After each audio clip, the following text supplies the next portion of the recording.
Porque en cualquier momento Dios nos habla. Nos habla a través de un ejemplo, a través de una historia bíblica, a través de una enseñanza. Y ahí siempre mi consejo es que cuando usted vaya a la casa de Dios, vaya atento a escuchar lo que Él quiere hablar a su corazón. Amén. Agradecemos a todas las personas que pudieron acompañarnos el día de ayer, en un día muy difícil para esta iglesia, como lo fue la despedida de nuestro apóstol fundador y pionero del Evangelio en Colombia, el apóstol Marco Díaz, quien ya está en la presencia del Señor, seguramente con una corona muy grande y muy merecida, disfrutando ya de esa promesa de la eternidad. Momento que celebramos, pero que también tuvimos que, digamos que aceptar en esa soberanía, decisión soberana de Dios, de dar por terminado el propósito de nuestro apóstol en esta tierra. Yo soy un convencido de que un hombre de Dios es inmortal hasta que el plan de Dios no se cumpla en él. Y si el apóstol partió con el Señor a descansar por la eternidad, es porque ya Dios terminó de hacer lo que tenía que hacer en su vida. No ha sido fácil, especialmente para mí, pero tenemos que continuar. Está con nosotros ahora apoyándonos y respaldándonos nuestra apóstol Teresa. Ella no pudo venir hoy, pero en 8 días va a estar acá, y sabemos que la obra de Dios tiene que continuar. Pero de verdad, como pastor principal de la iglesia, pero también como familia, quiero darle con todo el corazón una profunda gratitud por sus expresiones de acompañamiento, cariño y sobre todo respaldo en este momento tan difícil. Bien, quiero compartir hoy acerca de la dirección del Espíritu Santo. Así titulé el mensaje, la dirección del Espíritu Santo. Y quise terminar esta serie del Pentecostés con la dirección del Espíritu Santo, porque el Pentecostés muestra que los grandes líderes que partieron dejaron instrucciones muy precisas. Y arrancaba leyendo yo en la primera celebración el momento en el que Moisés parte con el Señor. El momento en el que Moisés parte con el Señor es un momento de transición para el pueblo de Israel, porque Moisés fue el hombre que Dios levantó. No podía existir otro como él. Ninguno podía tener la capacidad, el liderazgo ni la resistencia de atravesar un desierto y llevar al pueblo a la puerta de la promesa. Yo sí creo que hay muy poca gente como aquellos patriarcas, como nuestro apóstol, que tienen esa naturaleza y esa resistencia para hacerlo. Incluso en el Deuteronomio capítulo 34 versículo 10 hay una claridad que la iglesia tiene que tener y que yo tengo que tener. Porque como lo decía ayer en unas palabras, afirmando que yo era su discípulo de su último aliento, pues sobre mí hay una responsabilidad gigante. Y entonces todo el mundo empieza a mirar, vamos a ver con qué va a salir este ahora. Y algunos ya mejor dijeron, no, nosotros nos vamos, porque si ya el apóstol no está, hasta luego. Y algunos, digamos que pues ya han aprendido a conocer mi corazón y saben que con mis imperfecciones amo la obra de Dios. Pero hay algo que hay que entender, y es esto: y nunca más se levantó profeta en Israel como Moisés, a quien haya conocido Jehová cara a cara. Como estos patriarcas no van a volver a existir. Es gente única, es gente exclusiva. Esa es una grandeza que nos reta, que nos inspira. Pero recuerdo que cuando Samuel despedía al apóstol Alfonso Díaz, Samuel, pastor Samuel, mi primo, él decía algo cuando lo llamó a este evangelista argentina, ¿cómo es que se llama? Motesi. Cuando lo llamó el pastor Motesi, profeta, y pues le dio el sentido pésame. Le dijo esto: ojalá algún día tengas los zapatos para dejar la huella que dejó tu papá en esta tierra. Y esa palabra a mí me marcó, porque seguramente que no vamos a tener esos zapatos, pero sí lo que vamos a tener son los principios y las bases que ellos nos enseñaron. Eso es lo que tiene que marcar nuestro corazón. Pero ya Moisés acaba su tiempo, acaba su proceso. Gracias a Dios que Josué lo había acompañado hasta lo último de sus años, y Josué se queda con un cúmulo de experiencias, enseñanzas, testimonios de Moisés. Y ahora en Josué capítulo 1 dice: aconteció después de la muerte de Moisés, siervo de Jehová, que Jehová habló a Josué, hijo de Nun, servidor de Moisés, diciendo: mi siervo Moisés ha muerto.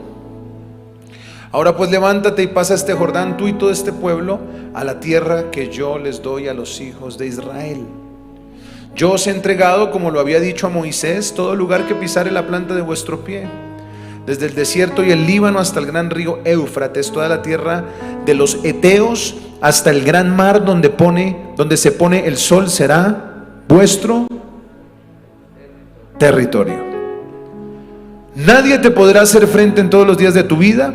Como estuve con Moisés, estaré contigo. No te dejaré ni te desampararé. Entonces, cuando muere este gran general y este gran varón de Dios, de inmediato Dios instruye a Josué. Instruye a Josué. Josué no representa a un pastor. Usted dirá: el pastor está hablando de él. No, Josué representa una generación. Moisés no se representó a él únicamente. Él representó una generación de desierto. En su mayoría murieron en el desierto. Murieron en el desierto para que la próxima viviera en la conquista, para que la próxima viviera en la cosecha. Es muy fácil hablar de las conquistas de Josué y celebrar la vehemencia de su batalla y de su contundencia, pero es difícil recordar que para la vehemencia, conquista y contundencia de Josué, primero hubo un Moisés que soportó el desierto. Y por eso, cuando termina la generación de desierto, se levanta la generación de conquista. Y eso es un modelo que aplica no solo en lo ministerial, en lo familiar también. Nuestros padres atravesaron desiertos que ya nosotros no atravesamos.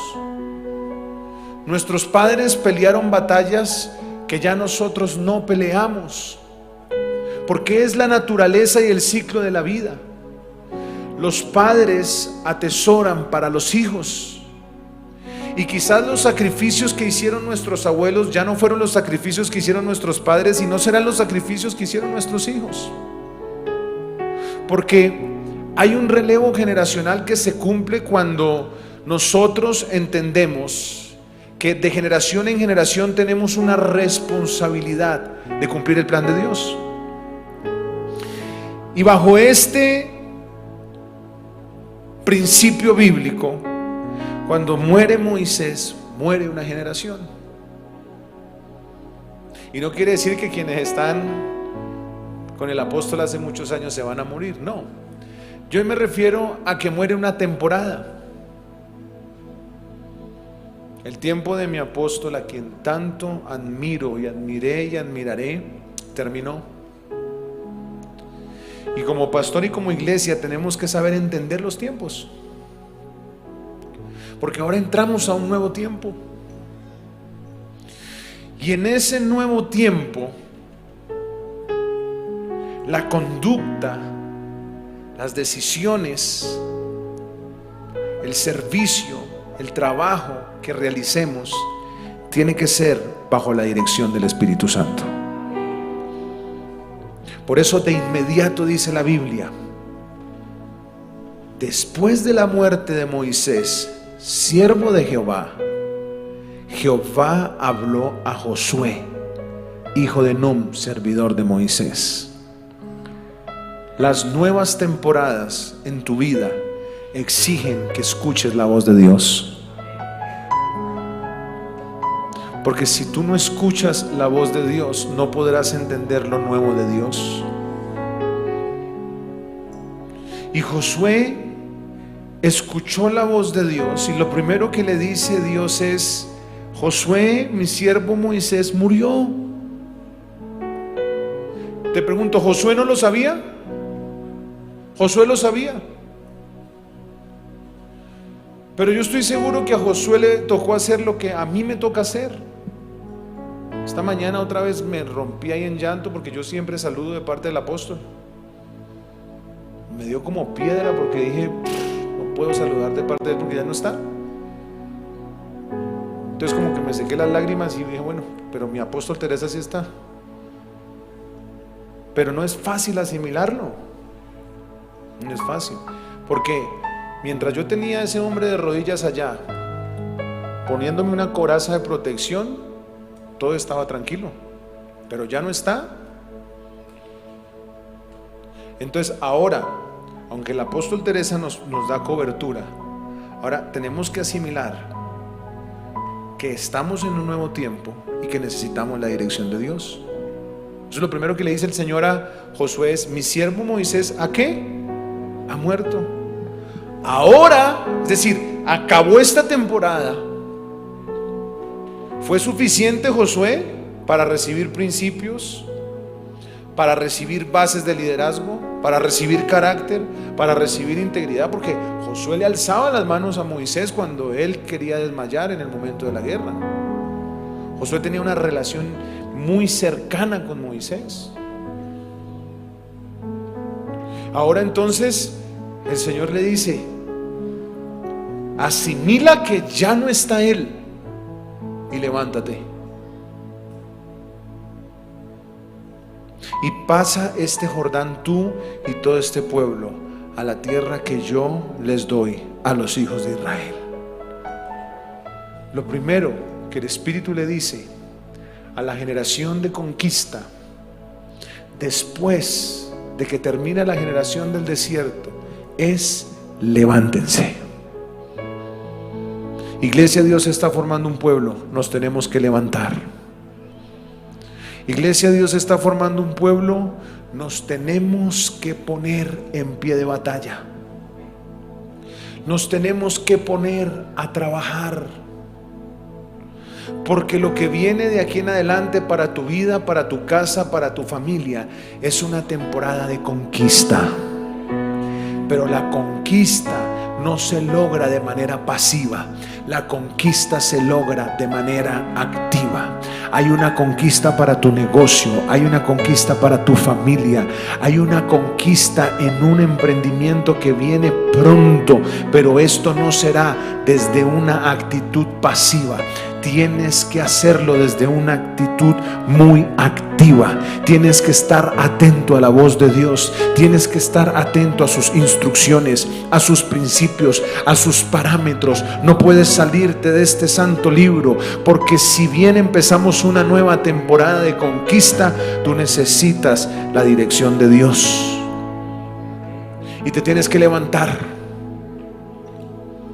30 días de luto duró Israel por Moisés. Ahí tengo la excusa para llorar otro rato. Pero no fue eterno el luto. No fue eterno. Y esto se lo hablo a quienes hemos perdido familiares este año. Seguramente muchos.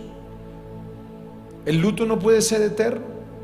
Claro, tenemos derecho a llorar a nuestros seres queridos, pero la vida debe continuar. Debemos seguir y tenemos que levantarnos del mismo luto.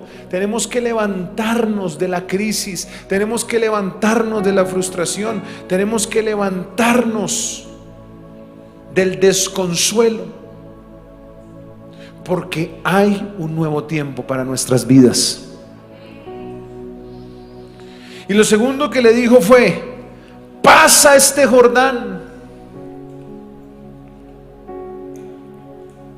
Hay un Jordán que tenemos que atravesar como iglesia. Y lo iniciamos desde el Pentecostés, desde el Congreso. Porque pasar el Jordán, la palabra Jordán significa muerte. O sea que quienes pasaban por el Jordán renunciaban a la vieja manera de vivir y empezaban a vivir en una nueva naturaleza. ¿Usted se acuerda de Naamán en el primer libro de Reyes? ¿Se acuerda de Naamán? El general, muy fuerte, muy grande, muy capaz, con muchas presillas en sus hombros, reconocimiento, fama, autoridad. Pero, diga, siempre hay un pero, siempre hay un pero. Pero Naamán tenía lepra. Y como Naamán tenía lepra, segundo libro de Reyes, creo que es capítulo 5.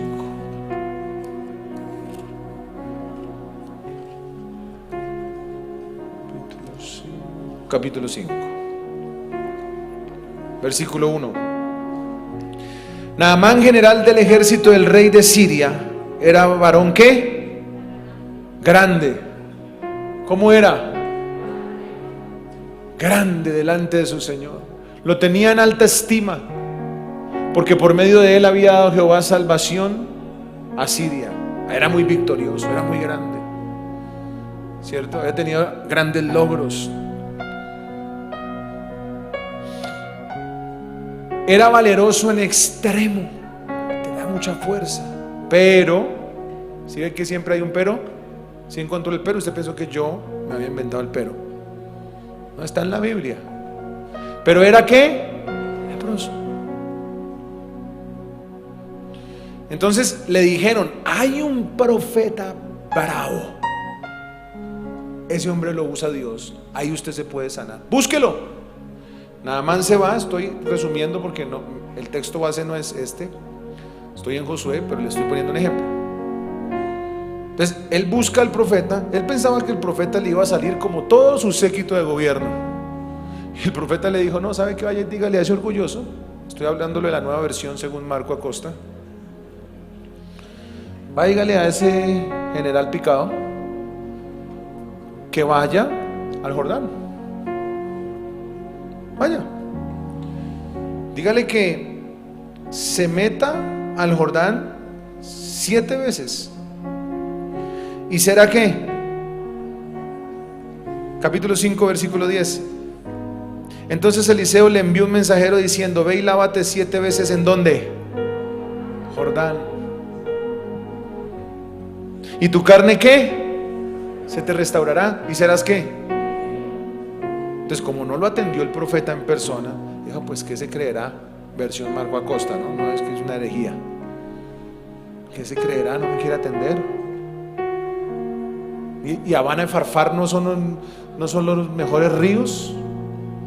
Versión colombiana: le había dicho que se fuera a sumergir en el Magdalena. No, en el Magdalena. Y este quería irse a Barú, quería irse al mar. ¿Por qué lo mandó al Jordán? Porque hay cosas en nuestra vida muy profundas que no han sido sanadas, que solo sanarán el día que tome la decisión de morir. Y en el caso de Israel, volviendo a Josué, Josué tenía que llevar al pueblo a una convicción muy profunda. Ya no somos generación de desierto, ahora somos generación de conquista. Por eso Dios le dice: hijo, levántate y pasa el Jordán, porque pasando el Jordán, tú y todo este pueblo van a entrar a la tierra que yo ya le di a Moisés. No sé si están entendiendo. Lo que le estoy tratando de decir es esto: iglesia, Si lo ya, santo Dios, no puede ser. Sí, ya se acabó el culto. Qué tragedia, ¿no? Si nosotros no pasamos el Jordán, nosotros vamos a seguir con la mentalidad de desierto. Eso está muy poderoso. Y la mentalidad de desierto te va a llevar al mismo resultado. Pero si tú atraviesas el Jordán, vas a recibir una mentalidad de conquista. Y la mentalidad de conquista te va a llevar a otro resultado. Por eso tienes que pasar el Jordán para que tu matrimonio sea diferente. Es morir a tu vieja manera de ser esposa o esposo para ser una esposa y un esposo bíblico. Si quieres que tu economía sea diferente, pasa el Jordán para que ahorres, inviertas, diezmes y des al necesitado. Si quieres que tu ministerio sea diferente, pasa el Jordán para que mueras a la forma tradicional de dar fruto y ahora ganes almas con excelencia. Pero no solo le dijo levántate y pasa este Jordán, sino que también le mostró los linderos de su conquista. Le dijo, versículo 3, Josué capítulo 1: yo os he entregado, como lo había dicho a Moisés, todo lugar que pisare la planta de vuestro pie. Y le muestra la extensión, desde el desierto y el Líbano hasta el gran río Éufrates, toda la tierra de los heteos hasta el gran mar donde se pone el sol, será vuestro territorio. Y hay algo muy poderoso, porque la palabra me muestra algo. Dios ya le había dado una dirección. Cuando Dios da una dirección hay que obedecerla, porque cuando no obedecemos no vemos la bendición. ¿Qué le dijo Dios? Ya te entregué la tierra. ¿Qué te dice el Señor? Ya te entregué un nuevo empleo, ya te entregué una nueva empresa. Alguien diga amén por lo menos. Ya te entregué una nueva conquista, ya te entregué una nueva familia, ya te entregué una nueva suegra. Ah, no, eso no, porque eso no es bíblico. Claro, Dios ya lo hizo, Dios ya lo hizo, pero le dijo, yo ya te lo entregué, pero lo que pise la planta de tus pies es tuyo. O sea, Josué no se podía cruzar de brazos jugando parqués con la abuela como yo lo hacía. No, es que me ha tocado muy duro, se me muere la abuelita hace 2 meses y ahora el apóstol, mejor dicho. Entonces yo me encerraba a jugar parqués con mi abuelita porque éramos buenos para el parqués. Usted no puede, después de haber recibido la promesa, quedarse quieto porque ya Dios le habló. No. ¿Qué es lo que tiene que hacer ahora? Ahí está. Ahí está. Josué 1:3. Todo lugar que pise la planta de tu pie será tuyo. Mire, y se pusieron al frente del Jordán. Se lo voy a mostrar aquí, porque ya fue la instrucción. Ahora mire lo que sucede. Capítulo 3, versículo 11. He aquí el arca del pacto del Señor de toda la tierra pasará delante de vosotros en medio del Jordán. Tomad pues ahora 12 hombres de las tribus de Israel, uno de cada tribu, Y cuando las plantas de los pies de los sacerdotes que llevan el arca de Jehová, Señor de toda la tierra, se asienten en las aguas del Jordán, las aguas del Jordán se dividirán, porque las aguas que vienen de arriba se detendrán en un montón.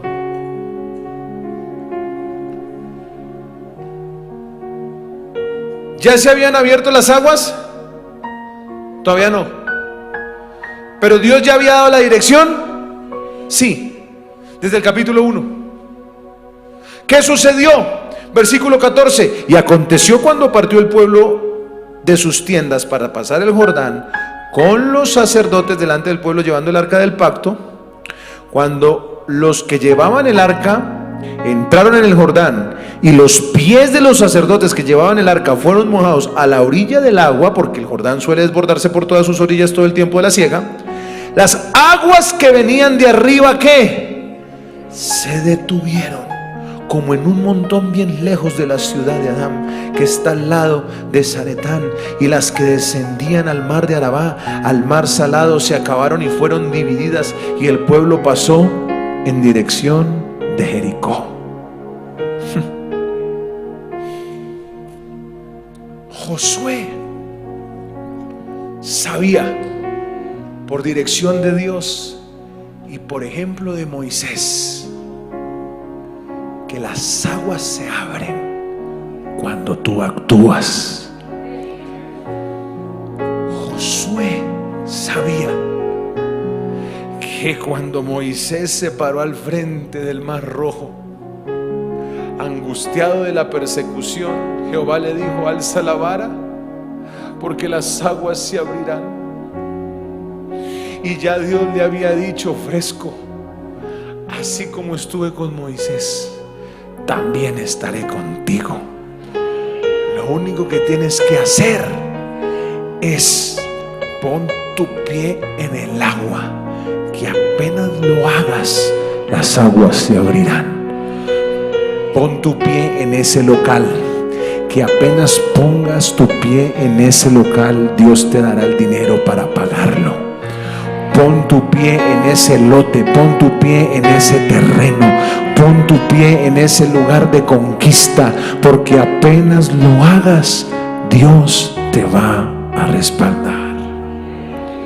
Voy a entrar el alfolí para sellar esa palabra, sí, por favor. Antes se hacía eso. ¿Cuántos creen que eso va a pasar?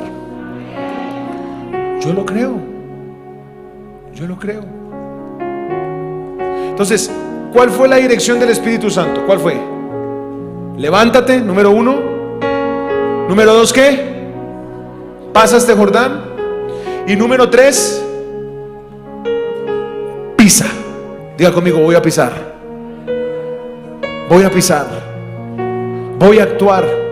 Alguien por ahí dijo: voy a trabajar. Alguien por ahí dijo: voy a hacer la acción correspondiente.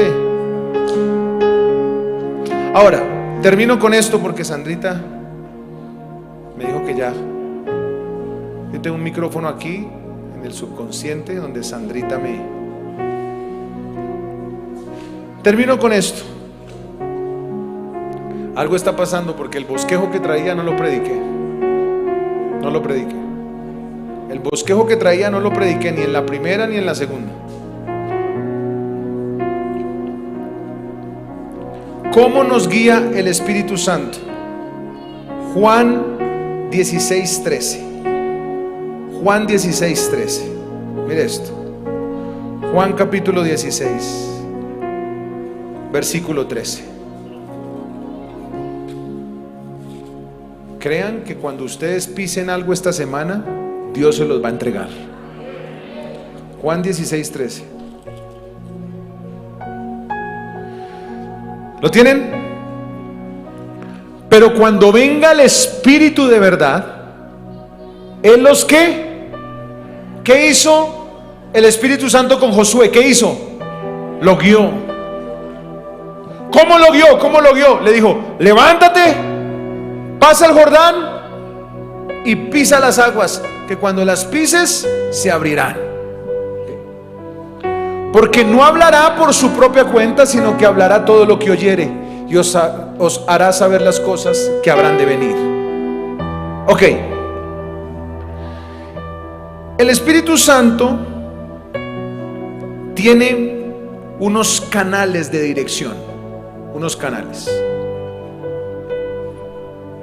Número uno, eso sí está en el sermón que traía hoy. Número uno, la intuición. La intuición. Juan capítulo 4.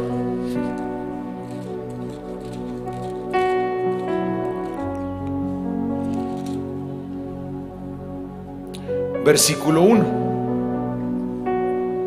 Jesús está en un lugar, iba hacia una dirección que no era la de los planes de Dios, sino la de sus propios planes. Ahora, como judío, él no pasaba por Samaria, porque los judíos con los samaritanos no tenían relación. Había un conflicto histórico territorial. Entonces, cuando un judío iba hacia un lugar que tenía que atravesar por Samaria, no pasaba por Samaria, daba la vuelta. Y dice la Biblia que cuando el Señor entendió que los fariseos habían oído decir: Jesús hace y bautiza más discípulos que Juan, aunque Jesús no bautizaba sino sus discípulos, salió de Judea y se fue otra vez a Galilea, y le era necesario pasar por Samaria. Le era necesario. Jesús iba para Galilea, pero él se quedó quieto, y vino una intuición y le dijo: hijo, pasa por Samaria.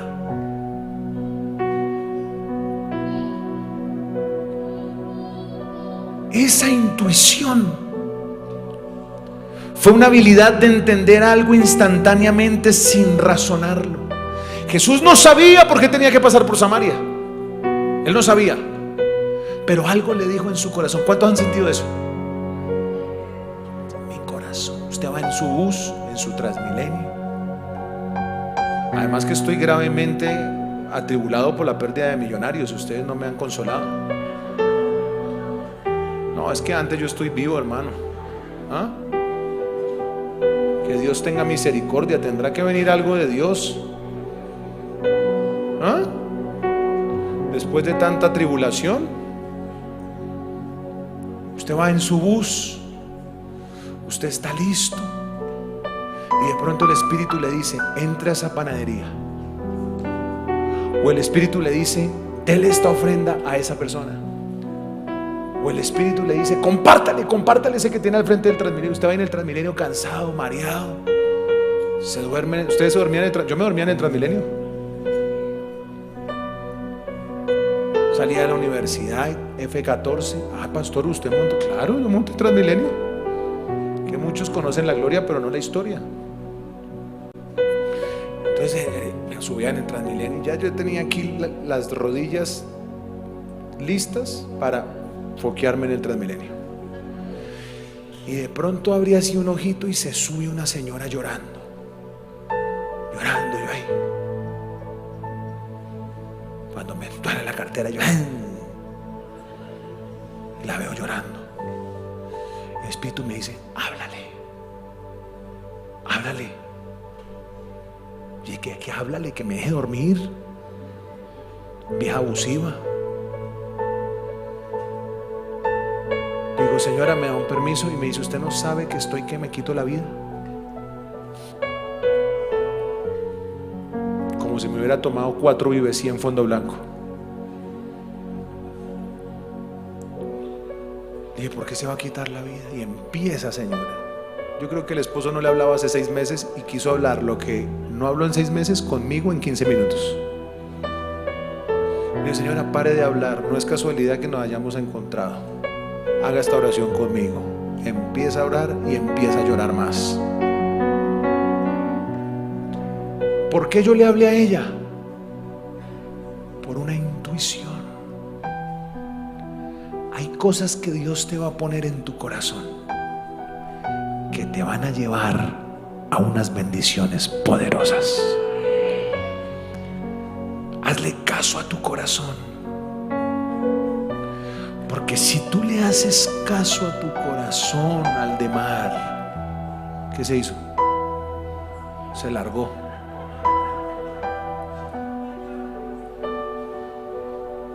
Aunque sea ilógico, eso no se puede razonar. Eso no se puede razonar. Pero ¿con qué lo voy a hacer? Pero si hay una intuición, hazlo y pon los pies en las aguas. Que si pones los pies en las aguas se abrirán. ¿Lo cree o no lo cree? Intuición. Cuando usted obedece la intuición, usted recibe poder, gracia y respaldo. Respaldo. Jesús fue a Samaria, encontró a una mujer junto al pozo de Jacob. Todos los discípulos asustados, ¿cómo va a hablar con esa señora? La señora trató de enredarlo. Jesús le dijo cuántos maridos tiene, y la samaritana yo creo que dijo: ay, esa Ofelia, si esa vecina, si es chismosa, quién sabe que vino a hablar de acá. Y Jesús le dijo: no, yo sé que no tienes, porque 5 has tenido y el que tienes todavía no es. O sea, hubo una palabra de ciencia. Jesús supo toda la vida de la samaritana, se la ganó, y esa samaritana ganó toda la ciudad. Todo eso por una intuición. Déjame declarar algo sobre tu vida en el nombre de Cristo Jesús. Vas a recibir una intuición que te va a llevar a un fruto tan grande que te va a descrestar. Entonces, un canal, como nos direcciona el Espíritu Santo, es la intuición. Otro canal, un testimonio del Espíritu. Un testimonio del Espíritu. Parece intuición, pero no es intuición. Romanos 8:16. Romanos 8:16. ¿Cuál es la diferencia entre la intuición y el testimonio del Espíritu? Romanos capítulo 8, versículo 16. Mire, el Espíritu mismo da ¿qué? Testimonio a nuestro espíritu de que somos hijos de Dios. El testimonio del Espíritu es diferente a la intuición, porque en el testimonio hay una visualización, hay una visión. Usted ve algo. Ayer vinieron 4 hombres de Dios a orar por mi esposa y por mí, y uno de ellos tiene un mover profético durísimo. Me dijo: te veo corriendo en un estadio, el apóstol va adelante, el estadio está lleno, el apóstol te está entregando un palo, un testimonio, te lo está entregando, pero en el momento que te lo entregó, se soltaron riquezas sobre tu vida. Y él me decía: lo estoy viendo, lo estoy viendo. Hay cosas que tú vas a ver por el Espíritu de lo que va a suceder en los próximos días. Y no porque haya comido frijoles con...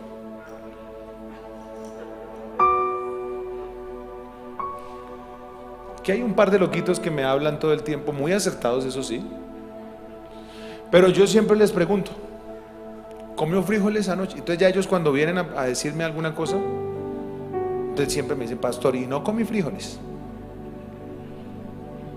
Porque tienen dones proféticos, ven, oyen, o están locos también. Pero el evangelio es locura. ¿Cuántos están locos por Cristo? Entonces, el Espíritu le va a mostrar. Usted tenía un local, el Espíritu le mostró 3 locales. Yo vi de Danizán muchos puntos en la ciudad. También lo vi de la empresa del hermano José Luis. Yo vi 5 puntos. Fueron visiones que el Señor me dio hace años, pero fueron impresiones del Espíritu. En los libros que yo he estudiado esto, dice que es una impresión, pero bíblicamente la palabra no dice en Romanos impresión, dice que es un testimonio del Espíritu. Entonces yo mejor hablo de testimonio para no reemplazar la palabra. Pero la diferencia entre intuición y testimonio del Espíritu es que usted tiene una visión. Una visión. Que hay mucha gente que me ha mostrado. Le pongo un ejemplo. La pastora Luz Dari me dijo el miércoles del Pentecostés: pastor, vi que se nos entregaba un anillo gigante, que el Señor le daba un anillo gigante. Claro, ese es el relevo del apóstol. Ella no tenía ni idea, pues. Pero eso es que una visión. Lo tercero es una voz interior. Entonces, ¿cuál es el primero? Intuición. El segundo, testimonio del Espíritu. Tercer canal, voz interior. Romanos 8:14. ¿Qué dice? Romanos 8:14. ¿Lo tienen? Dice: porque todos los que son ¿qué? Guiados por ¿quién? ¿Estos son qué? Entonces es como el Waze. ¿Usted se ha puesto el Waze? ¿Se ha usado el Waze? ¿O el Google Maps? ¿O el GPS? Sí, estos bichos tienen una cosa para que uno no se pierda. Y uno lo pone, entonces pone voz de hombre, voz de mujer. Entonces dice: a 300 metros gire a la derecha. No falta el atembado que va dormido, se pasa y le dice: gire a la derecha. ¿Se ha visto cuando usted no le hace caso al Waze? Retorno, sobre todo en Estados Unidos, que son unas autopistas gigantes. Recuerdo que una vez me pasé el primer retorno. Y eso allá, si usted no usa eso, usted se pierde porque todo es igualito.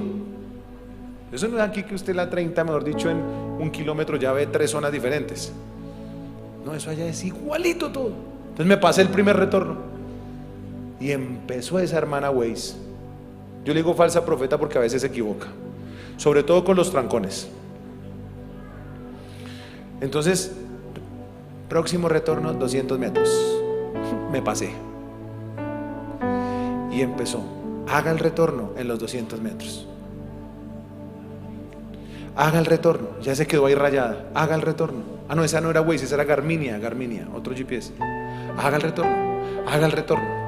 Haga el retorno. Yo: ya, señora, no sé dónde hacer el retorno. Haga el retorno. Empezó: haga el retorno. ¿Por qué? Porque es una voz constante que te quiere llevar al lugar correcto. Entonces la voz interior era precisamente lo que le pasaba a Moisés en el tabernáculo. Números 7:89. Números capítulo 7, versículo 89. Cuando entraba Moisés en el tabernáculo de reunión para hablar con Dios. Número 7, 89. Mire, cuando entraba Moisés en el tabernáculo de reunión para hablar con Dios, ¿oía qué? La voz que le hablaba de encima del propiciatorio que estaba sobre el arca del testimonio de entre los 2 querubines, y hablaba con él. Entonces era una voz. ¿En dónde le hablaba a Moisés Dios? En el tabernáculo. ¿Sabes dónde vas a oír esa voz interior? ¿Sabes dónde? En el lugar donde tú buscas la presencia de Dios. Ahí Dios te va a hablar. Ahí Dios te va a direccionar. Y por último, Salmo 119, 105. Dios te direccionará en esta temporada de conquista a través de esto. Lámpara, dígale que está a su lado: lámpara.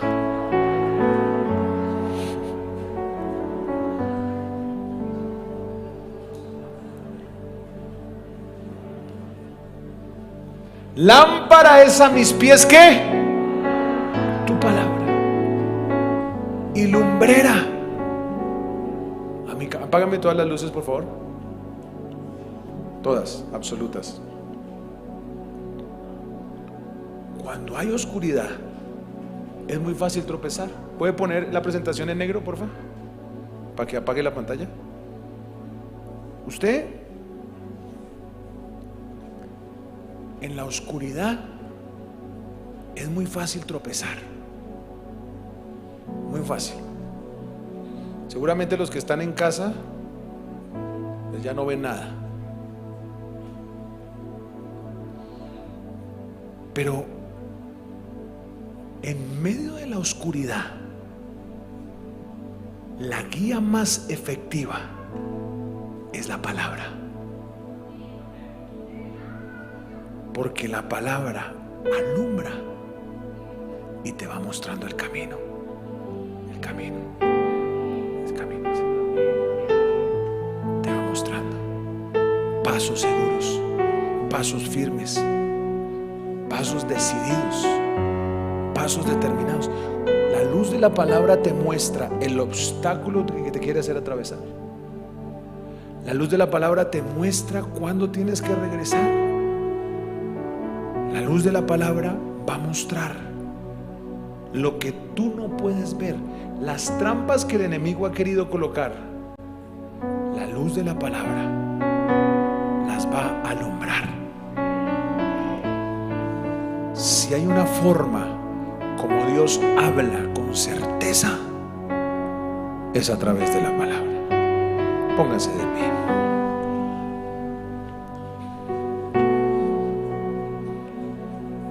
Los de la transmisión quedaron sanos. Es mejor que vengan. Ya pueden prender la luz. ¿Entendimos cómo nos habla Dios? ¿Cuántos quieren que Dios los direccione en este tiempo de conquista?